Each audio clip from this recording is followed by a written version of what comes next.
কি খাদ্য আমি আমাৰ এই কামৰে আছে ইয়াৰ কাম হৈছে আমি বায়ু ভিতৰলৈ সময় লওঁ আৰু এইটো নাকেৰে আমি ভিতৰলৈ সময় লওঁতে আমাৰ কোনো গ্ৰামাৰৰ ইউজ নহয় এইটো ইয়ালৈ গৈ আমাৰ ভিতৰত যিটো হাওঁফাওঁ আছে এই হাওঁফাওঁৰ সোমোৱাৰ পিছৰে পৰা আমাৰ গ্ৰামাৰখিনি ষ্টাৰ্ট হৈ যায় হাওঁফাওঁত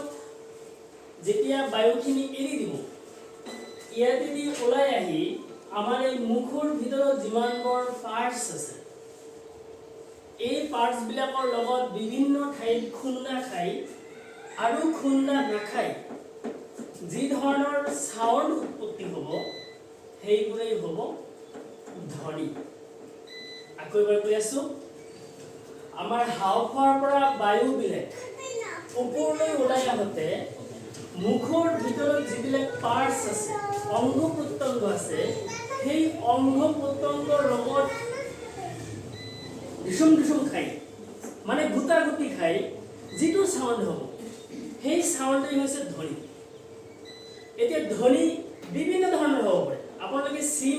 ইজ ব্লিং চিনেমাটো চাইছিলে তাতে অক্ষয় কুমাৰৰ এটা গান আছিলে কে দিল বলে সে সু সে শুনিছিলোঁ আমি গানটো এতিয়া সে সু এইবিলাক ধ্বনি কিন্তু ইয়াত আমি চাওঁ ক কে কু কি কু চ চি চু এই সকলোবিলাক ধ্বনি এতিয়া লক্ষ্য কৰকচোন কটো ধ্বনি কেটো ধ্বনি কুটো ধ্বনি চটো ধ্বনি ইয়াত যি আছে সকলোবিলাক ধ্বনি কিন্তু সকলোবিলাক বৰ্ণ নহয় এতিয়া বৰ্ণ কিয় নহয় বৰ্ণ হোৱাৰ কিছুমান ক্ৰাইটেৰিয়া থাকিব আমি যে কে বুলি কওঁ কে শব্দটো বুজোৱাৰ কাৰণে কে সাউণ্ডটো বুজোৱাৰ কাৰণে আমাৰ অসমীয়া ভাষাত কোনো ধৰণৰ বৰ্ণ সৃষ্টি হোৱা নাই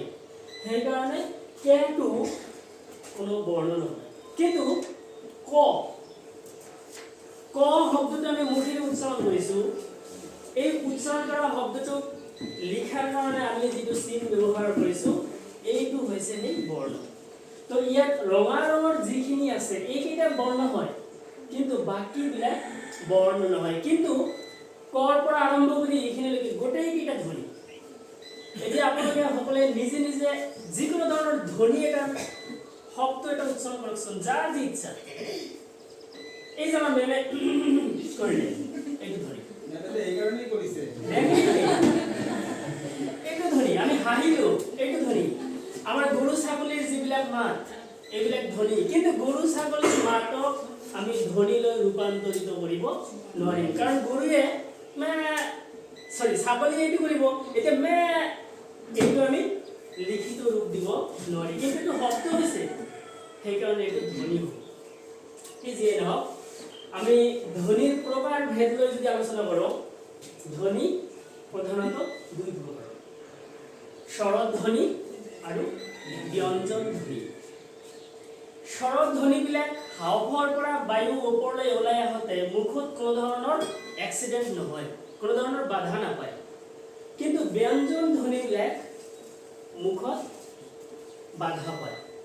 আৰু এই ধ্বনিৰ লগত সংগতি ৰাখি ধ্বনিবিলাক লিখাৰ কাৰণে যিবোৰ চিন ব্যৱহাৰ কৰা হৈছে সেই চিনবোৰক কি কোৱা হ'ব বৰ্ণ আমি এতিয়া লাহে লাহে বৰ্ণৰ পৰ্যায়লৈ গৈ আছোঁ ছাৰ